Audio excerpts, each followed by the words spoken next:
Hey mate, I realize I got the wrong title up on my stream. But anyway, the title I meant to put up is people virtually never mean what they say. So if you're taking offense at things people are saying, then there's no need to do that, right? Because people almost never say what they mean. And so you get this literalist news media coverage. It's like, oh my God, you've got all these Republicans engaged in election denial. It doesn't mean anything. It's posturing, just like it didn't really mean much when Democrats were arguing that the 2016 elections were fixed. All right? If people said what they meant, they would be saying things like, F this outgroup, right? If people said what they meant, right, they'd talk about how much they loathe outgroups. They'd go off on blacks and whites and Asians and gays and homosexuals and trans and straights and adulterers and fornicators, right? People would be going off on their neighbors if they meant what they said. People would be going off on their friends, on their family, on their bosses. It would just be a constant stream of F this group, F this person, F them. They should all go to hell. They can burn in hell for all I care, right? That's what would happen if people said what they meant. But people almost never say what they mean. And people almost never mean what they say. And so this literal-minded news media approach that, oh my God, you've got all these Republicans running as election deniers. It has virtually no significance, right? We got a taste in Los Angeles over the past 2 weeks about what happens in the real world. In the real world, we're incredibly tribal. We're incredibly racial, all right? So if people said what they meant, they wouldn't talk about, oh, I just want safe schools. No. If people said what they meant, they'd say, I want a school with no black kids, right? If people said what they meant, they wouldn't talk about safe communities. They'd talk about how they don't want to be around black people or brown people, right? If people said, oh, I don't want big government, I don't want socialized medicine. If they meant what they said, they'd say they don't have to wait for care around black people or brown people. They don't want black people or brown people, sucking up most of social welfare funding for various programs like socialized medicine. Right? When people say, oh, I believe in small government, what that means is that they don't want to subsidize black and brown people. They don't want to funnel a lot of social welfare spending towards these groups. Right? That's what's going on. It's not like election denial is all about election denial, because obviously it doesn't hold up on a factual, objective basis. Right? But for Donald Trump, it's clearly about just protecting his ego. He doesn't want to lose. So we can't expect people to come out and say what they mean, and we can't believe what they're saying, that's literally true. The world is much more complicated than that. And so you have to kind of, go under the surface to understand what's really going on in the world around us. So Lee Kuan Yew, founder of the modern state of Singapore, says in multiracial societies, you don't vote in accordance with your economic interests and social interests. You vote in accordance with race and religion. All right? So the basic divide in American politics, you have the core, the center, which is basically white, Christian, or friendly towards whites and Christians, versus the coalition of the fringe, which is really only united by an antipathy for having whites and Christians ruling over them. So about the only thing that Jews, homosexuals, Asians, Latinos, and blacks have in common is an antipathy for the white Christian core ruling over them. And so we had this big dispute among 4 leading Latino politicians in Los Angeles. They had a private conversation that somehow got taped. So City Council President Nuri Martinez, City Council members Gil Cedillo, Kevin De Leon spoke quite frankly about dividing power and territory. I'm reading from a column here. Los Angeles County Federation of Labor President Ron Rivera, also part of the conversation. They used words about blacks that would not be allowed at an American Renaissance conference or in comments to American Renaissance articles. All right. But this is how people talk when they when they are comfortable, right? The normal, natural thing is to express a lot of antipathy towards others. Drives us. If people could see what we were thinking, we would have no friends. Right? That's the nasty nature of reality. Let's get a little bit here from Tucker while I get a few things sorted. Steve Bannon was not at the Capitol building on January 6th. He didn't break any laws that day. He's not even accused of breaking any laws that day, but he was Donald Trump's chief political advisor. So today, Steve Bannon was sentenced to nearly half a year in prison by the January 6th committee. Why? Well, because in 2022, the Democratic Party puts its political opponents in jail. That's why. In a moment, Steve Bannon will join us for his first interview since the sentence was handed down. But first, good evening and welcome to Tucker Carlson tonight. It feels like permanent Washington has always hated Donald Trump. But actually, that's not true. For years, Trump was considered merely a joke in D.C., a celebrity sideshow. People were happy to have him to the White House Correspondents' Dinner. And that was true as late as the 2016 primaries. There were still many professional Republicans, people you wouldn't expect, people like Bill Kristol, Joe Scarborough, people who were making highly positive noises about Donald Trump. And then it changed in a moment. It changed on February 13th of that year. Okay, thanks, Tucker. So a lot of journalists are focused on the racism in this LA City Council meeting, the secret recorded talks where they were saying negative things about blacks and Jews and Armenians. And President Biden says that they should all resign, and journalists are paying their primary attention to the putative racism in these recordings. I think these recordings show the most anodyne type of conversations, right? This is not nasty, right? If people were really saying what they mean, they'd be a lot nasty. So it was basically a conversation about redistricting. So blacks in Los Angeles account for about 8% of the population, but they account for 20% of Los Angeles City Council seats. So they have disproportionate power in Los Angeles. Latinos occupy half of the city of Los Angeles, but they have less than a third of city council seats. So if we had a more representative democracy, all right, we'd have a lot more Latino seats and a lot fewer black seats. And so the Latino politicians here were talking about how they need to protect and expand their Latino districts and, watch out for the district attorney who is with the blacks. Well, that is how the world works. All right. We've got a district attorney in Los Angeles who is very soft on crime. And crime is committed in Los Angeles like other places, not in perfect representation of the various racial groups. Some racial groups commit a lot more crime than other racial groups. So if you have a district attorney who is soft on crime, then yeah, he is throwing in with groups who commit an awful lot of crime. So I was looking at this New York Times article from a few weeks ago, and it's absolutely shocked that we have all these Republicans who legitimize the myth of a stolen election, and then they reap the rewards. How did this happen? Right? So on January 6, 2021, the day the Capitol was attacked, 139 Republicans in the House voted to dispute the Electoral College count. Now, how on earth did we get here? So 5 days after the attack on the Capitol last year, Republican members of the House of Representatives braced for a backlash. So 2/3 of them had voted to dispute the Electoral College count. Does that mean they were really disputing the Electoral College count? No. People don't say what they mean. They just were making a gesture of defiance at a system, at a society where they see liberals occupying all the high rungs of power. They see liberals controlling the means of intellectual production, essentially, in our society, as Ronnie Goldman puts it in his book on conservative claims of oppression. Right? So you had all this talk in the media that all these Republicans would be punished for inflaming the mob.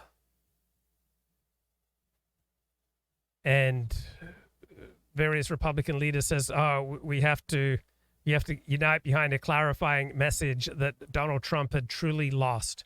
But more than 20 months later, the very opposite has happened. Why? Because you can't take people on what they literally say. Right, the votes to reject the election results have become a badge of honor within the Republican Party.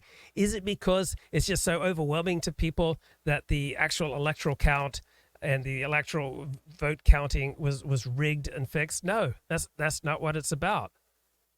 It's simply that professing doubts about the election have come to define what it means to be a Trump Republican, just like professing belief in Jesus Christ as your personal savior has come to represent what it means to be a Christian, or professing observance to Torah law is a large part of what it means to be an Orthodox Jew. Right? People say all sorts of things simply to belong to a particular group. Right? I went to yoga for 2 years on an almost daily basis. And I didn't believe many of the mumbo-jumbo things that were said in yoga. I went there because I wanted to belong to the group, so I wasn't going to stand up and object. But just because I attended a certain form of yoga doesn't mean that I bought into it. So we had all these Donald Trump ploys to overturn his defeat. I think we all know that was just his ego speaking. We had these Republican lawsuits, which were all rejected by the courts. But guess what? People don't file a lawsuit strictly on the legal basis of the merits of their suit, right? So you had all sorts of Republicans legitimizing Donald Trump's refusal to concede, giving new life to his claims of conspiracy and fraud, lending institutional weight to doubts about the central ritual of American democracy. This is what the New York Times says. No, what was going on is that you had a fist. Essentially, you had a note of protest sounded by Republicans that they felt that the system had been rigged against them.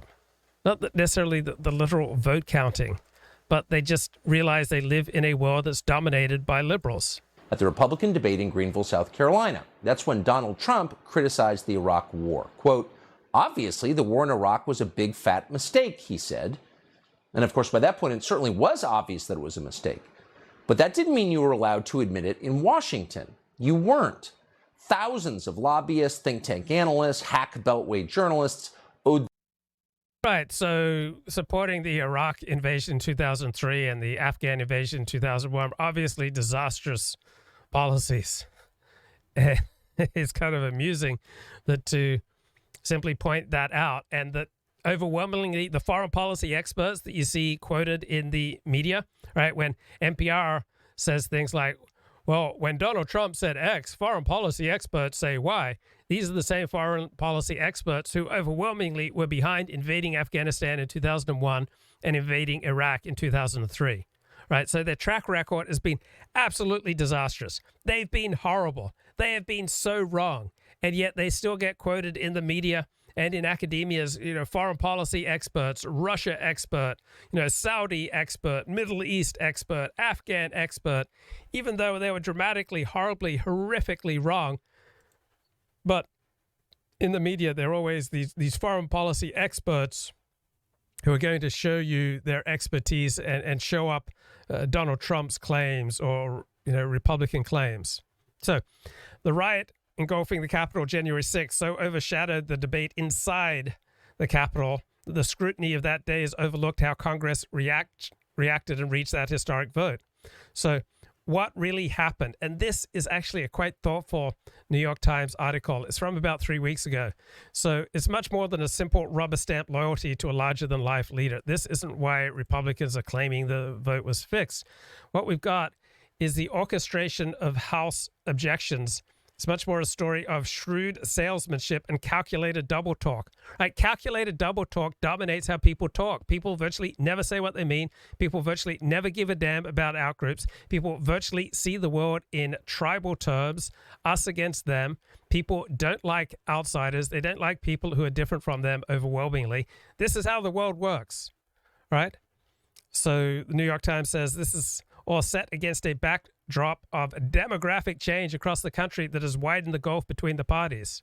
Yes, when demographics are rapidly changing against your group's interests, right, people are going to have very strong reactions to that. Now, they're not going to put it in explicitly tribal terms, just like people will say good schools when they simply mean they don't want to go to schools with blacks around.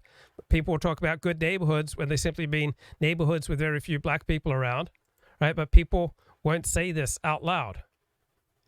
So why did so many Republicans amplify Donald Trump's claims about the election being fixed? Right? So some of it was a way to placate Donald Trump and his supporters, but what most of them signed on for are the arguments of this low-profile Louisiana Congressman Representative Mike Johnson. He's the most important Republican architect of the Electoral College objections. So on the eve of the January 6 votes, he presented his colleagues with what he called a third option. So he faulted the way that states frequently changed voting procedures during the pandemic. He said it was unconstitutional because they changed these voting procedures without getting it passed by the legislature. So he supported claims about the 2020 vote being fraudulent without supporting the outlandish claims of Donald Trump and his most vocal supporters. So Republican critics called this a Trojan horse that allowed lawmakers to vote with the president while hiding behind a more defensible case. So even the lawmakers who were the noisiest Stop the Steal firebrands took refuge in Mr. Johnson's narrow and legal claims. Now, his nuanced argument was lost on the mob storming the Capitol over time. It was the vision of the writers that a Democratic conspiracy defrauded America that prevailed in many Republican circles. Now, this has become quite politically profitable. So Republicans have rewarded operators and objectors with grassroots support, paths to higher office campaign money. Corporate backers, remember, they weren't going to support Republicans who denied the 2020 election. Well, they've reopened their coffers to lawmakers they once denounced as threats to democracy. Right? So when people say that, Republicans are threats to democracy, that's just a way of saying something negative. It isn't real. Almost all the objectors seeking re-election are now poised to return to Congress next year when Republicans are expected to hold a majority in the House. So objectors are going to fill Republican leadership posts. They're going to head a majority of committees. So they're going to play to Trump loyalists. They've made a slogan of election integrity. It's this dog whistle perpetrating the erroneous belief that Mr. Trump's victory was stolen. But how did we get here? So Republicans who object to the legitimacy of the 2020 election say, oh, we're just following the example set by Democrats who objected to Electoral College results in 1968, in 2000, 2004, 2016. So on those occasions, Republicans accused Democrats of damaging democracy and thwarting the will of the people. Now, here's the big difference between what Democrats did then and what Republicans have done after the 2020 election. Only a small number of Democrats joined those objections, and they all came after the losing Democratic presidential candidate had already conceded. So Trump only relinquished his claim to the White House the day after House Republicans and rioters failed to block the Electoral College count. Now, many Republicans are continually recasting their objections. So now they initially talked about defending the Republic. Now they say, oh, we only mean like a legal protest against certain COVID-19 rule changes. But some have moved the other way. They've more fully embraced Donald Trump's claims. And the third way, the most popular way, was offered by Mr. Johnson of Louisiana. So he said that Republicans could simply accept the results of the election, or they could vote to object because of fraud concerns. Or the third way, they could take a different path. They could object to what he called constitutional infirmity. So the Constitution stipulates that state legislatures set election rules, yet some state officials, without asking their legislatures, just unilaterally loosened restrictions on mail-in balloting or early voting to deal with the pandemic. So you could argue these were unconstitutional grounds. This was wrong. This was against the Constitution, and you could reject the election results from those states. So this notion that Congress might have authority over state legislatures is unorthodox. But we have this constitutional attorney, Mr. Johnson here, tells colleagues he studied up on the electoral issue, and he essentially put forth a procedural argument about the election. So that allows many Republicans to side with President Donald J. Trump without really explicitly and in full heart and mind embracing Donald Trump's claims of conspiracy and fraud. So it's like saying, oh, yeah, I believe in Jesus, but what does that mean? Do you believe in his literal divinity? No, I just mean that he was here to, show us a higher way. So this is something that people often do if they want to belong to a group, but they don't want to get caught up in, all the ramifications of belonging to the group. Let's get a little more here from Tucker. Their salaries and their reputations to perpetuating the lie that American foreign policy was succeeding. Everything was fine. No one really believed that. The evidence was too strong on the other side, but everyone had to say it. Too many careers were at stake. And yet suddenly here was Donald Trump refusing to play along, giving away the game in public on TV.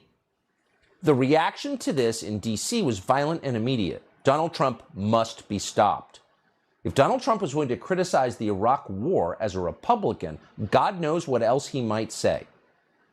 The Never Trump movement that resulted from that year's South Carolina debate, and that's where it began, that movement went on to do all kinds of things, including subverting the rule of law in this country, as well as entire federal agencies. But one of its first efforts was a little-remembered spoiler campaign designed to siphon votes from Trump in the general election. A group of liberals in Washington, informally headed by Bill Kristol, recruited a longtime federal bureaucrat called Evan McMullin and convinced him to run for president. McMullin didn't seem like a president. Okay, back what's really going on when Republicans cry about electoral fraud. It's really, in large part, the inchoate protest against a system that just seems rigged against them. So Democrats see an advantage in pushing for easier balloting, just making it easier and easier and easier to vote.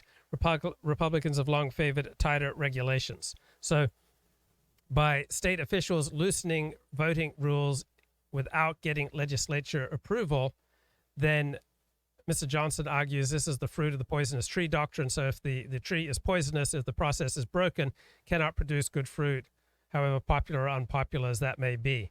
So if you're convinced the Constitution was violated in this process, then I'm not sure how the set of electors could be deemed acceptable, he added. Says the Supreme Court has agreed to hear a case on the relative power of state legislatures and courts over election rules. So essentially, this one Republican argues the process that many states followed in changing voting rules leading up to the 2020 election was unconstitutional.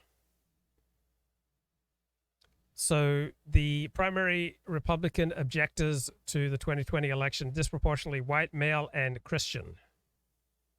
So of the 139 House lawmakers, 17 are women, 7 are black or Latino, and 2 are Jewish. So because of gerrymandering and the decades-long sorting of America into like-minded communities, north, south, urban, rural, all but a dozen objectors represent districts so solidly Republican that they are bound to be reelected. Now, many represent districts where racial and demographic change is just churning more swiftly than in other Republican areas. So the more demographic change is sweeping in against your group's interests, the more likely you are to vote in a reactionary and right-wing way. So underneath the rhetoric about big government, small government, higher taxes, lower taxes, social welfare spending, we're back to blood, in the words of Tom Wolfe. It is race and tribe that tends to drive people. So the best predictor of Republicans hating Democrats is their level of racial resentment. Right? The more racial resentment you have, the more likely you are to vote Republican. So when Republicans want to offer official justifications for their policies and their stands, they're going to want to try to frame things, to couch things in the most socially acceptable way possible. So they have tend to rely on Mr. Johnson's constitutional arguments. So even many of the Stop the Steal ringleaders have adopted his constitutional approach.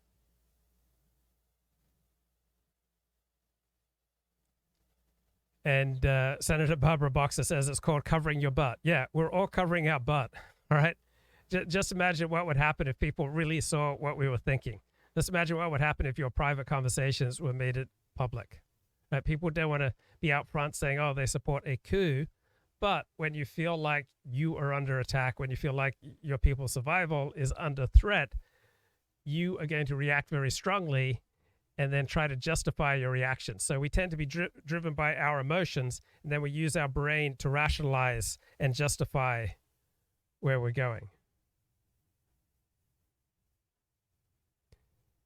So we have a lot of Republicans who have joined with Donald Trump and fueling baseless claims of election fraud by refusing to certify the results of last November's election, right? This is what the news media keeps telling us. Of the 100 largest publicly traded companies in the United States, half of them pledged to cut off funding Republican politicians who objected to the 2020 election.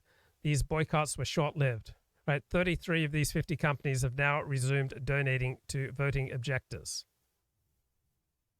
So yeah, around election time, the big corporations come back around. Smart donors never abandon the objectors' cause. So election integrity has become central to Republican solicitation for all sorts of issues. So if you've got something that pushes people's buttons, right, you're going to keep using it, even if it is not factually true. So when it comes to live streaming and talk radio, sports talk radio, the money is in being interesting. The money is not in being right. So the phrase election integrity is coded language. You're implying the election was stolen. And Republicans who run with this rhetoric are having a lot of success. Will you help me stop the left from stealing our elections? So objectives make up virtually all the incumbents backed this year by the advocacy group Club for Growth, which is a titan of conservative campaign money. And objectives who have doubled down have thrived. So people who signal their support for Donald Trump's allegations of voter fraud, they're doing pretty darn well.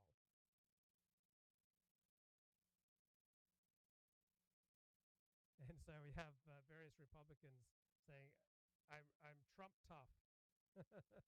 No one in Congress has worked harder to save America. I'm Trump tough. And at the top of their checklist of priorities is the Republican Party's new refrain, we must secure our elections. Presidential candidate, he was 40 years old, never married, and very obviously odd, very odd. He had no trouble raising money. There were a lot of liberals happy to write him checks. The problem was voters. They were not impressed by Evan McMullin at all. By the end, he won half of 1% of the popular total and 0 electoral votes, and he was soon forgotten, except on Wikipedia. And yet, and here's the point, 6 years later, Evan McMullin has reemerged. He's running for Senate in the state of Utah against incumbent Mike Lee. And amazingly, he could win. He could actually win. Now, if McMullin does win, his vote could very well give Democrats control of the U.S. Senate. How did this happen? How is this possible, you wonder? It doesn't make sense. Utah is a conservative, highly Republican state. Evan McMullin has the same politics and worldview as Pete Buttigieg. He is a liberal Democrat. But he's not running as a liberal Democrat, and that's the key to his success this year. Evan McMullin is running instead as an independent, and many voters appear to be under the impression that he actually is independent. But he's not. That's a lie, a transparent lie. Evan McMullin is roughly as independent as Kamala Harris is. He's considerably less independent than, say, Ilhan Omar. Evan McMullin is anything but independent. He is entirely controlled and has always been. McMullin even uses the Democratic Party's fundraising platform, Act Blue. His campaign has paid nearly $2 million to Democratic Party consulting services in the last year alone. That would include Precision Strategies, co-founded by a Biden advisor. Other firms include Foundation Strategies, Blueprint Public Affairs, and KMM Strategy. These are all partisan Democratic Party firms. In politics, you pick a side in the consultants you hire. And Evan McMullin has picked his side, the Democratic side. Not surprisingly, the creepy liberals at the Lincoln Project, who lie for a living, are busy pretending that Evan McMullin is not one of them. Oh, no. Republicans, they write, Evan McMullin truly represents your values. Really? Which values are those? Does Evan McMullin oppose amnesty for illegal migrants? Does he oppose race-crazed teachers' unions? Does he oppose even Tony Fauci? No, of course not. Evan McMullin is fully on board with every anti-family scheme the Democratic Party has dreamed up over the last decade. As a supposedly faithful Mormon, he can't even acknowledge that Roe v. Wade was a bad decision. He is a neoliberal robot. There's nothing independent about him. Watch him read the Democratic Party's talking points, for example, on abortion. I am committed to the sanctity of life, but I think that means the lives of women. That means the lives of unborn, of course, and it means the lives of children. And I think we've got to take a more comprehensive approach to that. But just to be clear, you don't support overturning Roe v. Wade anymore as you did in 2016. I'm just trying to get clarity. I do not think that is the way for the country to move forward on this issue. Oh, so keeping Roe v. Wade is the way for the country to move forward. But of course, Roe v. Wade, whatever you think of it, froze everything in amber in 1973 and imposed the most radically pro-abortion regime from the courts on all 50 states. So of course, you can't move forward under Roe v. Wade in either direction. This doesn't make sense. It's effectively pro-abortion. You don't typically hear Mormons talk like that. And in fact, Evan McMullin, as you just heard suggested, did not used to talk like this. In fact, back in 2016, he denounced Donald Trump, the guy who would eventually get Roe v. Wade overturned, because he said Trump wasn't pro-life enough. I'm the only pro-life candidate in the race, McMullin wrote in 2016. 4 years later, after Trump successfully appointed several pro-life justices to the Supreme Court who overturned Roe v. Wade, McMullin has clarified what he means. He says pro-life. Turns out being pro-life has nothing to do with protecting children. Here's what McMullin said, quote, "You aren't actually pro-life if you can't say Black Lives Matter." Oh, right. Black Lives Matter, which is an explicitly pro-choice organization. Are you following all this? It doesn't make any sense. He's a liberal Democrat, and it'd be fine if he ran as one. Utah voters should know what they're voting for, and he should be honest about who he is. If you pay any attention at all to McMullin's last 3 years in, quote, public life, it's very obvious. In 2020, he endorsed Joe Biden because he cares about Republican values. Watch. For many, choosing between these two Americas will require us to do something we've never done before, crossing party lines to support a unifying presidential candidate of another party. I believe Joe to be an honorable patriot who's loyal to the Republic, and that's why I plan to put country over party, and in November, cast my vote for Joe. He's putting country over party by voting for Joe Biden, who not one time in his entire life has put country over party. So after endorsing Biden for office, and again, lots of people did, that's okay, don't call it independent, Evan McMullin did not act independently. So Dennis Prager makes this great point. Whenever you hear these calls to unify, it's always about unifying around that particular person's agenda. So if we're supposed to unify, what does that mean on abortion? What does that mean with regard to crime? What does that mean with regard to the death penalty? What does that mean with regard to marginal tax rates? What does that mean with regard to how many of our troops we station overseas, whether or not we launch new wars, whether or not we subsidize Ukraine to dramatically increase the risk of World War III and some kind of nuclear holocaust? I mean, most of these calls for unity in America are absolute pablum. That'll do it for me for tonight. Take care. Bye-bye.